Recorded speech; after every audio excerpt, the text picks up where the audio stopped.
SWTV. Bon, changement à l'homme des abus. Changement ils ont gêne. En fait, na vie peut faire sa promotion. En fait, Congolais elle est Congolais. Mboka la biso le fait matin. Faut te yebana comme ça là. C'est la promotion à moninga.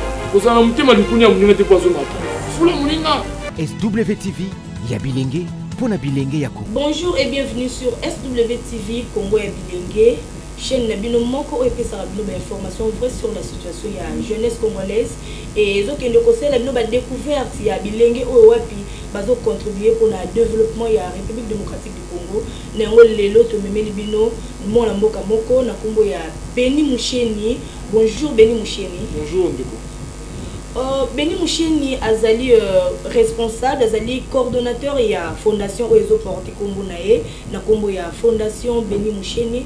Avec lui ensemble aujourd'hui tolobe la vision ya fondation nae notons que azali mona lingwala alors l'activité nae eza mingi axée sur assainissement et encadrement de jeunes ya commune ya lingwala. Alors, Ndeko Beni Moucheni te présenter comme coordonnateur et à fondation Oezo Porte Kombo Nayo. À part que la coordonnateur, Bandeko Bazo Landayo, Banko Yeba, Nin Oyo Salaka, à part fondation, au sein de l'étude Nini, au Botame, parce que ça, n'a pas bilengé belé, tout va te belé, à Botame na Kassavou Bandal, mais à qui œuvre na commune Moussou, à qui le cas développement à commune Moussou. Talisa Bilengo, Bazo Landayo, papa, maman, au Botame Wapi, au Koli Wapi.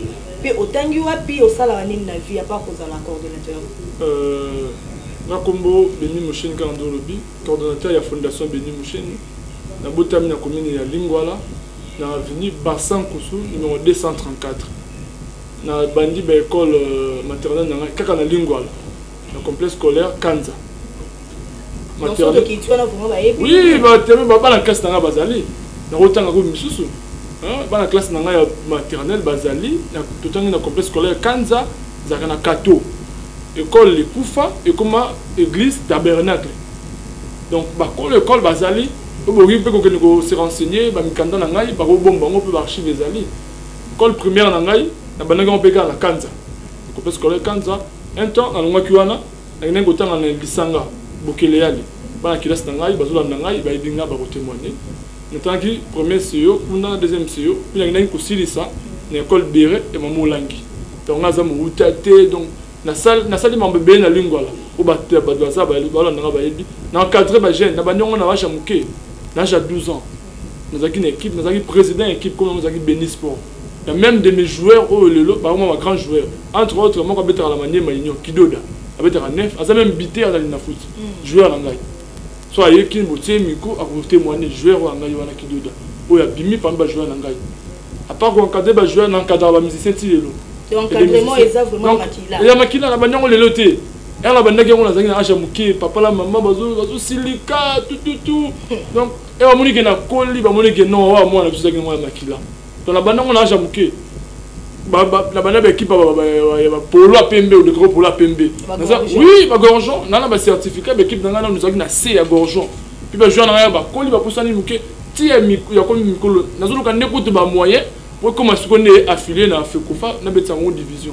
Donc ga ko encadrer ba jeune na linga les a leloté.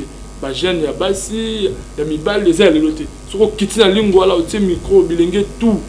Ba ebingai. Côté encadrement ya ko encadrement. Parce que vous êtes coordonnateur, il y a fondation à Mounene déjà tout le monde activité Bélé Salami.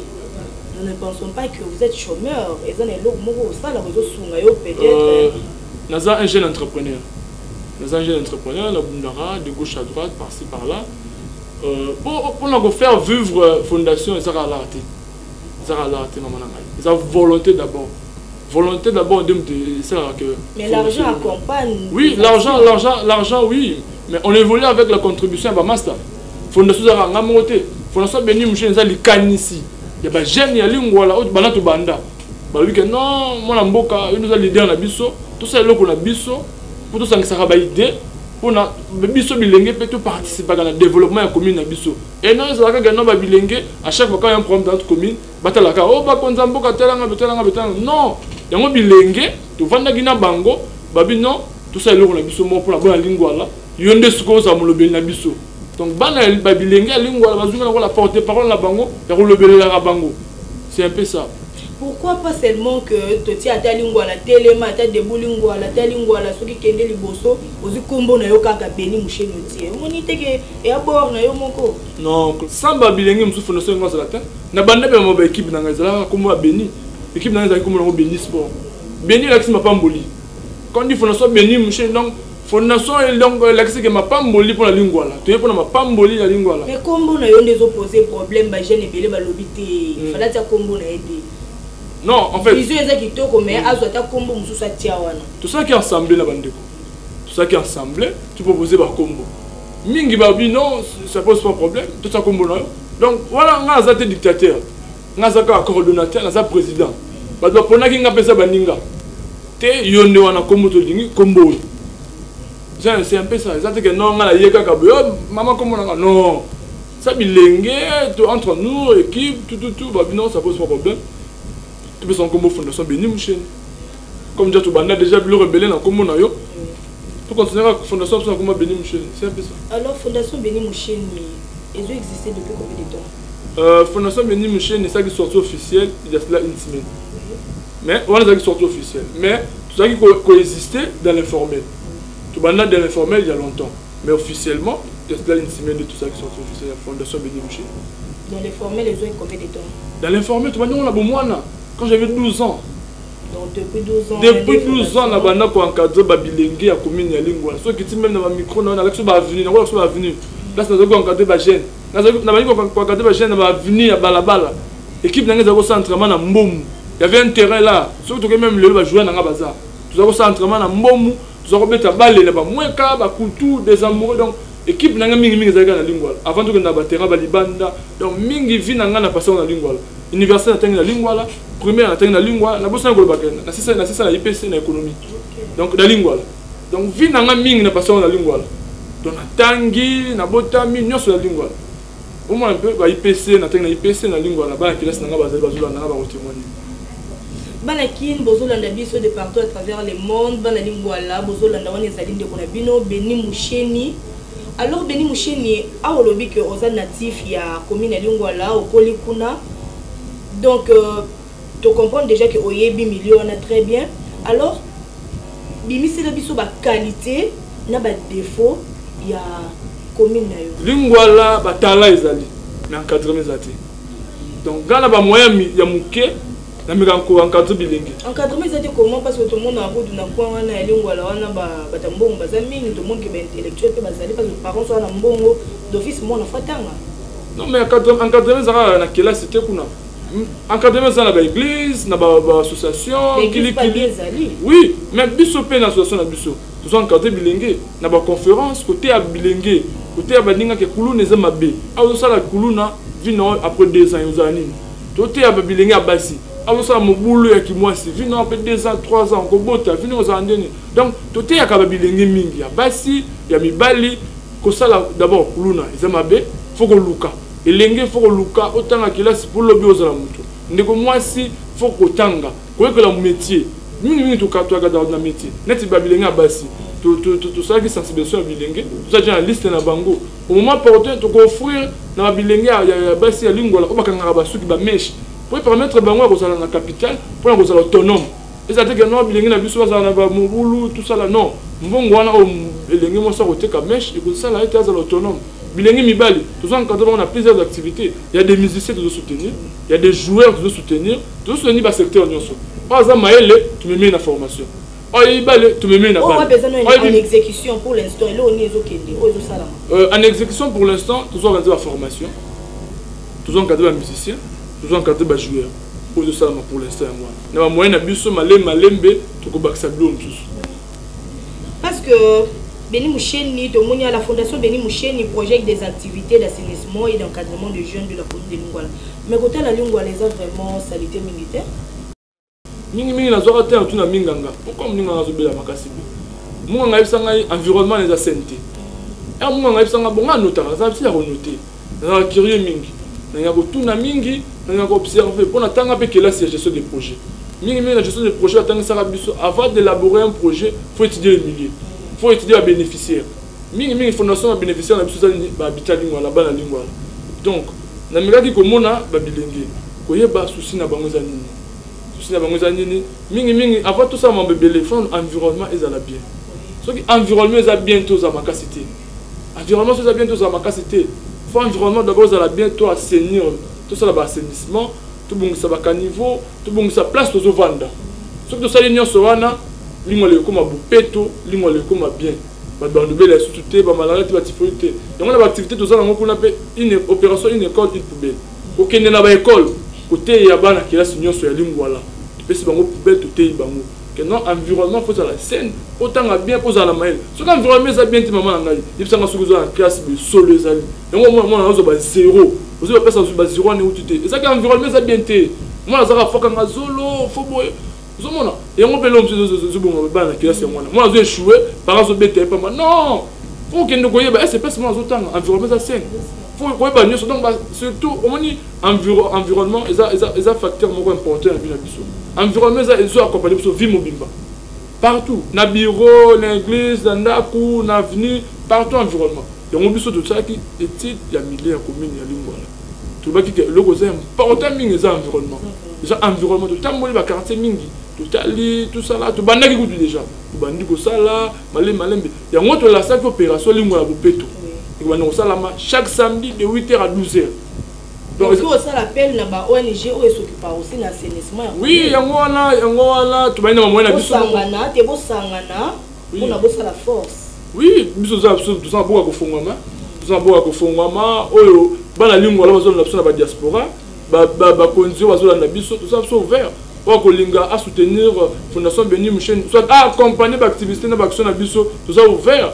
Surtout la diaspora mingi yo bana lingwala vous avez mis qu'il y a poto vous avez un peu partout vous avez aussi comme bande ko na biso na lingwala bazo souffrir ce qui le environnement ya lingwala comme scène pour ndoti na mbongo mingi te pour na ba hôpitaux pour na banini donc vous soutenir l'action ya mwana mboka Béni Moucheni pour lingwala na biso comme mabopeto lingwala comme scène ba belera mingi souté ndeko mora baby singai soko ya mbelinga Béni Moucheni tunaye qui est derrière lui pour na ba action azo sala na lingwala ezo ningisa na bato mbongo lobiti mona na ye makasi qui est derrière lui quels sont les amis qui bazo tuna ngo partout na ba transport na ba nzela na ba église na avenue donc na peso tungisa nga mingi avant d'abord bandeko bayeba qui est derrière moi faut bayeba nini eza kati na ngai kati na ngai eza volonté puis na passion ya kosala pour la commune na ngai ça nga pe mo be bien te ba critiquer la commune na ngai ah lingwa les critiquer ba critiquer non lingwa les critiquer non mais ngai naza mutu mo be na visa ka excellence alingi vraiment mutu ya lingwa la vraiment bien non ah mais quand même pas le beloko j'ai pas dit que lingwa les a salité non les a salité makasi non j'ai pas dit que lingwa les a bien makasi non mais biso Fondation Béni Moucheni nous viser excellence que lingwala vous mettez comme parmi ba commune à liboso faut ba lobelaka ils pas ba gombe on a pas comme gombe bongo ils ont bateau abunda pas comme bongo qu'est-ce qui manque pe biso bilenge à lingwa to bundi lingwala pe comme ko lega même ba gombe il y a rien qui manque c'est juste la volonté et la détermination ils le goza katina ngai avant moi mutaza sima ngai ça volonté na détermination ya kosala pour la commune na ngai puis volonté ba jeune bazo accompagner nga baza nango ça o za katina biso sima na ngai mutaza derrière nga soko question ya ngwana oui on est posé donc mutaza ba sima na ngai za maman ya wenze ya lufungula ba maman ya wenze ya rai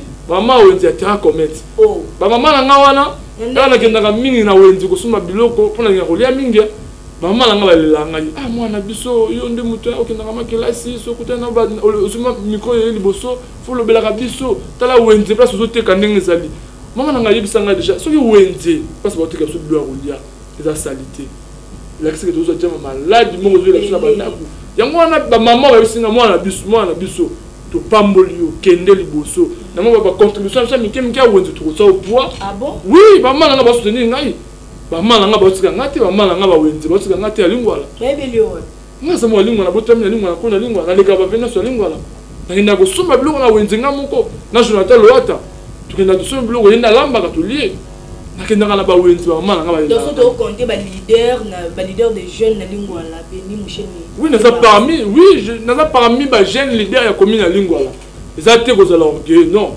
na moi on nazo sala batu bazoloba puis ils ont témoigné, ils ont confirmé que c'est moi le jeune leader de la commune à Lingwala. Donc maman nanga babisa ngai mwana biso avant au bana nyonso pour la fondation Béni Moucheni banano na assainissement des très capital ce qui le lo wenze comme propre peut-être malade comme on a côté pour yebisa maman nanga njinza zo kota na bandunda ba salité na wenze microbe wana mundu so so biloko a tokisi même pas mal moto pour mundu so na moyen te ozana que chaud peut couvrir te asa moyen tokisa ba bandunda wana te azuka alambi bongo malade typhoïde ngaza muninga rata liwa blanchard bofumbo arata liwa na typhoïde nga kufa likolo ya typhoïde wana zo bisayo donc ça biloko mo zo révolter ngai to zo mona baninga babela ba mona nga wente ba na biso ba fondation le comme lobi kuna ba komba candidat to te ko mona avant ba élection fondation intel to ko mona makonomi ba komi na bango ba candidat yo pozo préparer élection municipale te ndoko ngai c'est ça là maman postuler te solo les émissions ba jeunes bilingue no ba déjà ba se préparer que to voter ndeko Béni l'élection municipale.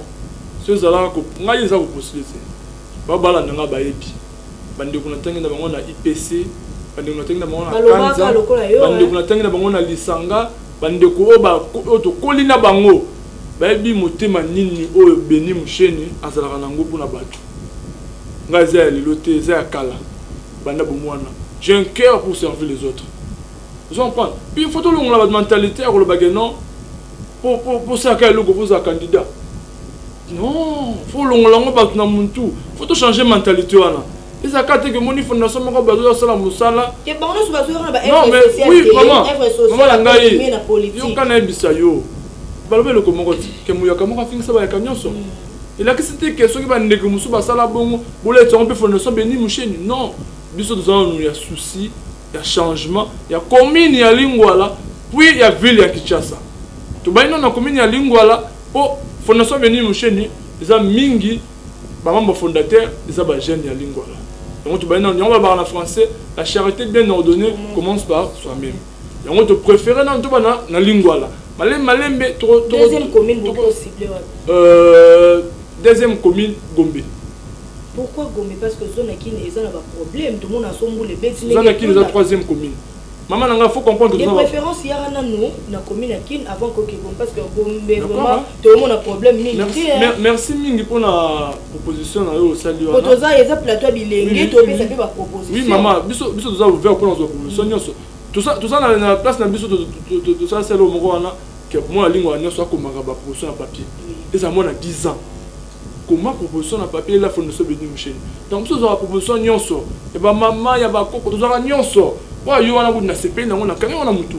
Vous comprenez? Comme ça il faut comprendre que Béni Moucheni ils ont vraiment nanu na moyen ya makasité. Autre moyen non ça là ils ont ba propre moyen. Que non, moi ça y a 1000 francs, moi ça y a 2000 francs, moi ça y a 1000 francs. Nous sommes tellement cons à chez Bango, hein? Tout ça nous comme baga, tout ça là bon tout. Pour nous les ça propre. Nous sommes là. Pour un début, bah moins ça minute, tout ça ba contribution ba master. Et on se ba moyen go vimba, tu ba lancer l'activité nous puis tu qui n'a pas commune nous. Donc dans 6 mois, au moins la résultat. D'abord, na lingua là, puis na ba commune belé.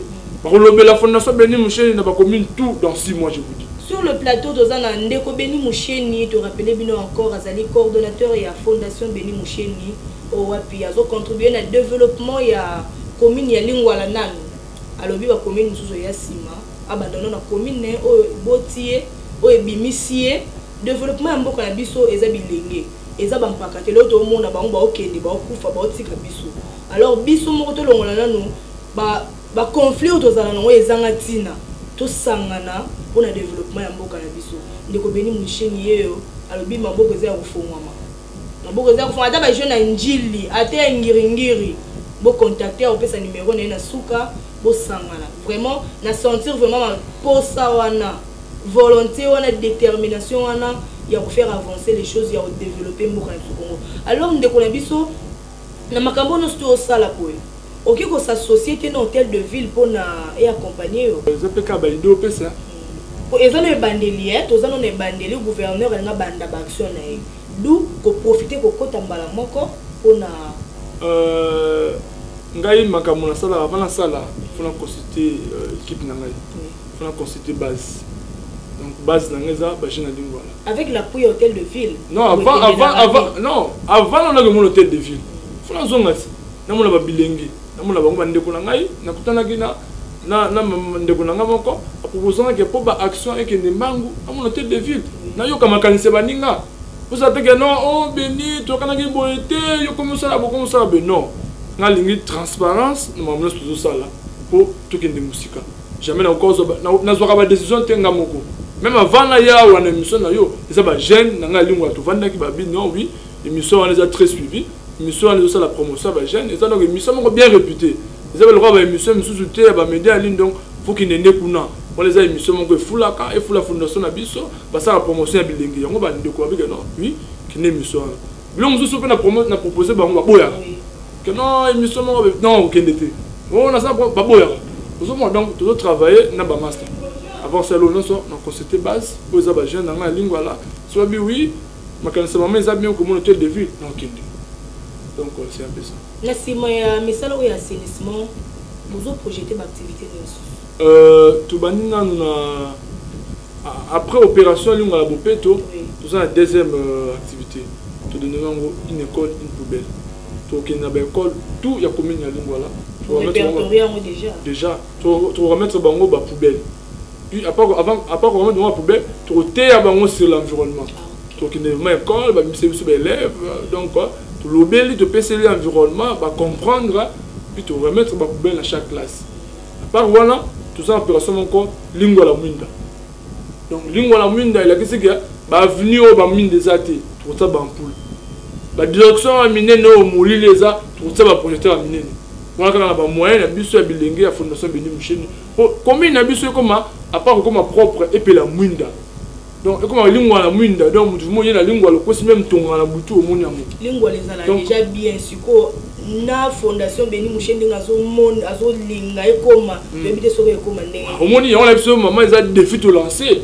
Nazo pas déjà. Non, là en fait ngazo mutu ya foi. Na la forme wa liboma, so na silencé na loko.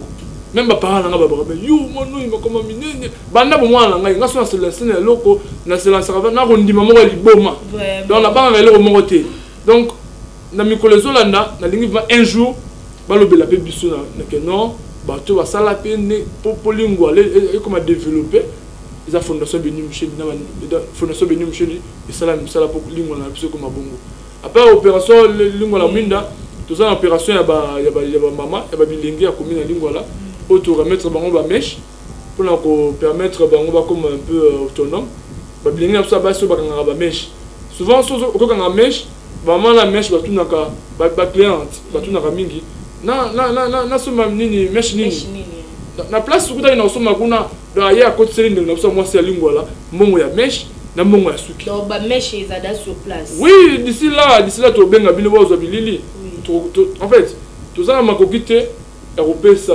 batunyo souvent photo bango ba catégorie ba fini parce que ba fille wana besoin déjà ba kangara déjà ba suki alors toi on a problème moko ba fille mère bazali ba fille o baza ba analphabète bazali siko classe wana ya ba fille wana boki proté donner to eza na projet il y a un projet à venir à long terme ba 2020 2021 to comment en fait il fallait bo bandana na ba o bazana no na problème non na pc yango te. En fait, biso, tout ça vraiment bien organisé. Si nous avons fait l'émission, ils ont battu sur le terrain. Nous avons fait des études, nous avons fait des échantillons, tout ça. Tu tirais des échantillons dans biso, dans la fille mère. La fille Babota, nous avons fait beaucoup de mois. Nous avons fait moi, c'est important, je vous dis. Même si moi, si à Boti, na âge nini, et comme à Kanamo, tu souhaitais que moi, si à Boti, avant âge. Mais moi, c'est important. Vous évitez, moi, maman, la Boti peut être une dans la président de la République. Peut-être une dans la donc il y a un biso de préférer mingi pour soutenir bana basi o ba bota exactement que tozo encourager ba bota de sous to teye puis to pese ba moyen à ça l'activité et permettre yé aboko la mwana wana vous comprenez aboko la mwana moi mini ki na yé puis à s'épanouir donc ba idée am ça bongo to ba nyona ba filmer wana pas zangi moyen ko boko la mwana on zangi moyen so moi na koli atinde na école ça bon de tout ça l'activité. Alors mais quoi l'équipe mon konzambo ka qui initiative moko ya kozwa bakulu na nyonso ya ville ya Kinshasa. Bon, disons bakulu na nyonso na province bakulu na bazali batinda bona ba centre d'apprentissage pour na bayekola et bazwa misala pour batika machette. Fondation Fondation Beni Moucheni. Bon, excusez moi, Fondation Beni Moucheni, ba kombo kokani na ndeko Willy Moucheni. Fondation mingi. Bazumo bisangai, oh mona Willy Moucheni. Oh Fondation Willy Moucheni, nda simalaye, saka ba kombo kokana. Vraiment, moi de tout na qui est derrière toi, peut-être ta papa. Non, Willy Moucheni saka kombo kokana, saka non, papa na kombo na Pati Moucheni. Papa na kombo na Martin Boduka.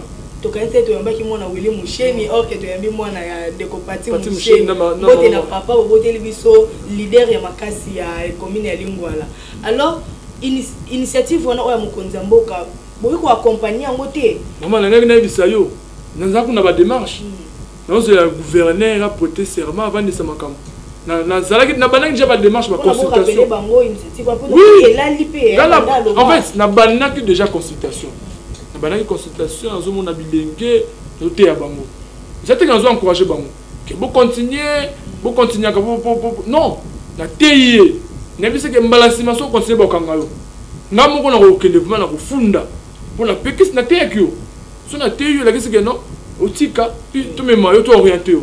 Biso za nini? Tout monde bilingo ba sa kuluna. To TIE to orienté. Ça bongo. Tout ça pe na ba bilingi mingo to mona ki déjà. Ba groupe belé, ba za mo barankin, et puis je vois rankin. Ba expliquer ba problème ngo, pourquoi ba za barankin tout ça là. Na mona ki bango. Parce que pour na sangisa bango, na ko sa ngona lubuete, faut na senga autorisation de vie. Faut na senga autorisation, yango faut na zela muke, donc ndoko mona bakambi ya ville ya Kinshasa ko soumettre bango projet yango. Pour wana les autres toucher secteur à sécurité. Ce que kimia zali na ba commune na biso na ville ya Kinshasa, to za la kimia. Donc c'est un peu ça. Tout le monde va conduire d'ici là, te présenter bango projet, puis tu reçois la démarche ensemble na yo. Oyo za maman oyo ndeko oyo soutenir bilenge makasi. Donc il y a boye zalate. Donc il y a boye zalate comme on a chaîne moko boye ça la promotion ya ba jeune. Ba jeune mingi tout ça ba moyen on na ba chaîne wana ko futa mbongo tout ça là. En fait, na vie peut faire ba sa promotion. En fait congolais ali congolais. Pour mboka na biso lelo e mata. Faut te yebana komi sala.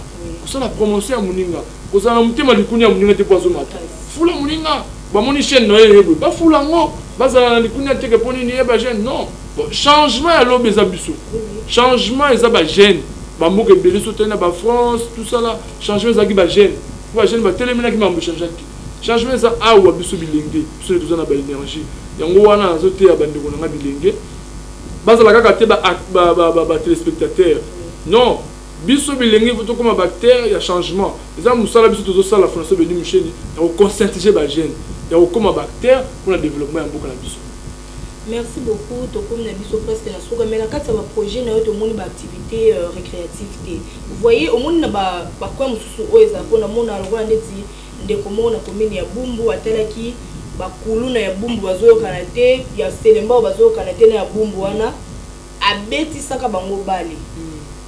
Et c'est là que et ça c'est deux communes wana ba obaye ateya bango na kata terrain wana kuluna ici la bitumba ya Bumbu Selemba ezana lisu. Ndeko nanga nyonso wana za pamba projet tout ça na kata fondation. Mais faut yeba projet na projet ezana coût et la bisi ba moyen. Biso to na ba moyen vraiment té jusque là. Yango to banana malembe. Tout ça souffle na biso to na temps. Tout ça précédé donc maman on a tout. Donc tout ça qui est malin pour te changer. Mais l'activité récréative pèse à la bien. Oui, yango tout le but le yango kalatia wa. Tout ça déjà en contact dans plusieurs organisations au organiser la conférence pour encadrer les jeunes pour qu'on va jeunes leader pour battre peu ninga biso. Tout ça moi contact avec quelqu'un d'autres autres on a oui ezali tout ça on contact déjà ceux qui ba bazola na biso ba ça sera bloqué bongo ba pour contacter biso pour conscientiser les jeunes na biso ya commune ya Lingwala puis la commune Msusu. Nous sommes ouverts.